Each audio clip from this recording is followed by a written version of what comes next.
Oh, snap! It's another Snap review from the Family Gamers. This is a Snap review for Mass Transit. Mass Transit is a cooperative game for 1 to 6 players. It plays in about 20 minutes, no matter how many people are playing, and it's best for ages 8 and up. Mass Transit was designed by Chris Leader and Kevin Rogers and is published by Calliope Games. The art in Mass Transit is simple but effective line art. It's clearly inspired by public transit maps. The hexagonal big city board makes setup a breeze and gives an anchor to start building on. The stickers for the meeple commuters are really cute, and it increases our desire to get them home. Members of our family tend to adopt a meeple as their personal friend and make it their mission to help that worker get home. So enough about the art. Let's talk about the mechanics and how we actually play the game. So at the beginning of Mass Transit, all 6 commuter meeples are in the big city. This is that hexagonal board, and it's our job to get each one of them to its home in the suburbs. Every player has 4 cards. On your turn, you must play at least 2 of them, and you must play any cards that have this exclamation point symbol on them. Any card can be played into one of the 6 routes radiating out from the big city.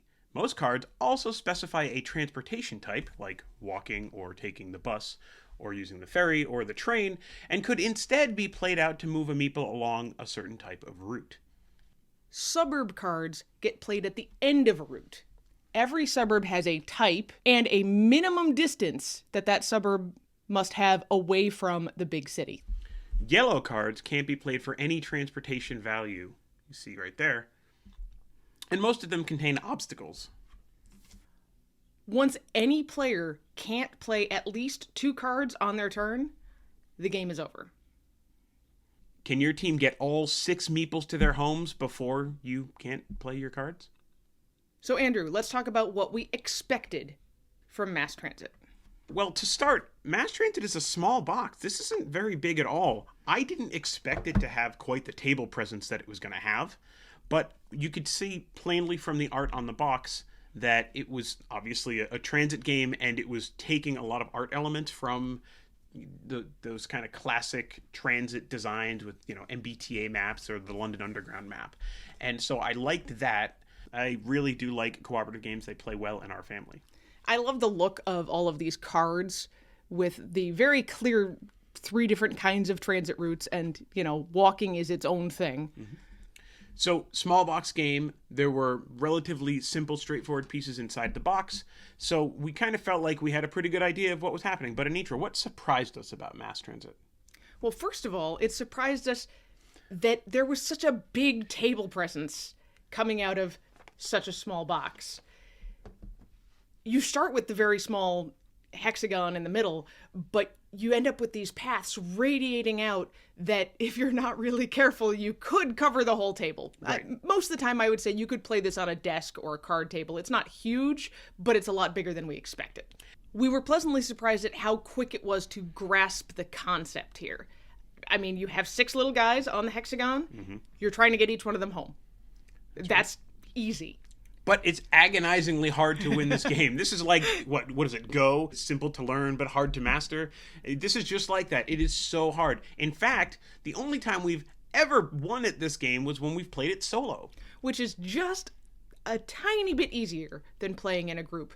But, that said, it's not so difficult that you feel hopeless. Almost every time we've played, we get very, very close to winning. And it encourages us to keep trying. We were so close, we can do better next time. Right. All we need to do now is master the Vulcan mind meld, and we will win at Mass Transit in a big group. Maybe. Other than solo, where you know all of the cards that are available, it plays exactly the same at all player counts, from 2 players all the way up to 6 players. So we really enjoy Mass Transit as a cooperative game. We like the art style of the game. It's very classic and really embodies that transit idea. We love these adorable little meeple guys that really kind of make us think about, in this case, getting a captain home from the big city. So Anitra, what do you think will rate Mass Transit from Calliope Games? Since it works very well as a family game, either with kids or with adults, and it's got just that right difficulty that It's not easy to win, but it's easy to get close. I'd say that we'll give it 4 meeples out of 5. All right. And that's mass transit In a snap.